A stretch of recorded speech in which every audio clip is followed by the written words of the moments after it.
તો ભરૂચ જિલ્લાના જંબુસર તાલુકાના સારોદ ગામે તંત્ર દ્વારા દબાણ દૂર કરવાની કાર્યવાહી હાથ ધરવામાં આવી હતી। ત્યારે તંત્ર દ્વારા 510 એકર જમીનમાંથી દબાણ દૂર કરવાની કાર્યવાહી કરવામાં આવતા ગેરકાયદે દબાણ કરનારાઓમાં હવે ફફડાટ ફેલાયો છે। ત્યારે કપાસ, મગ અને નેપલા જેવા પાક કરી સરકારી ગોચરમાં ખેતી કરવામાં આવતી હતી। ત્યારે આ અંગે તાલુકા વિકાસ અધિકારી દ્વારા 27 જેટલા લોકોને નોટિસ પણ ફટકારવામાં આવી હતી। ત્યારે આખરે તંત્ર દ્વારા કાર્યવાહી કરી દબાણ હટાવવાની ઝુંબેશ હાથ ધરવામાં આવી છે।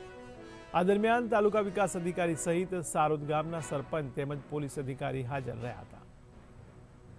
સારોદ મુકામે કુલ 544 એકરની ગૌચર જમીન આવેલી છે।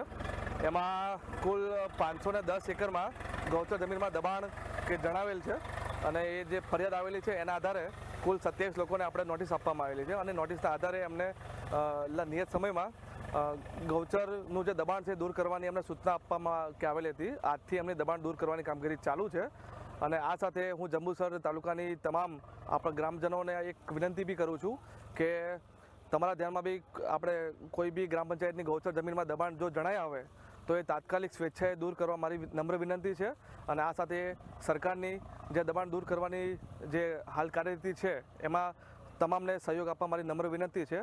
અમારે ત્યાં ખાર ખરાબાની જમીન તથા ગૌચરની જમીનની અંદર જે ખોટી રીતે વાવેતર કરેલું હતું તેને દૂર કરવા માટે ટીડીઓ સાહેબ અમે ગામજનો સ્વચ્છિત રીતે અમે એને દૂર કરીએ છીએ અને આવા જે બી દબાણો હોય જ્યાં બી હોય આખા તાલુકામાં જ્યાં જ્યાં હોય ત્યાં આગળ બી આવી રીતે દૂર કરવું જોઈએ। કેમ કે હવે જે સરકાર છે એ આક્રમક રીતે આને નાશ કરવા ફરે છે એટલે એ કરવું જ ના જોઈએ ને। એ આ ધોળાની જમીન છે એમને કોઈને વાવેતર કરવું જોઈએ જ ના।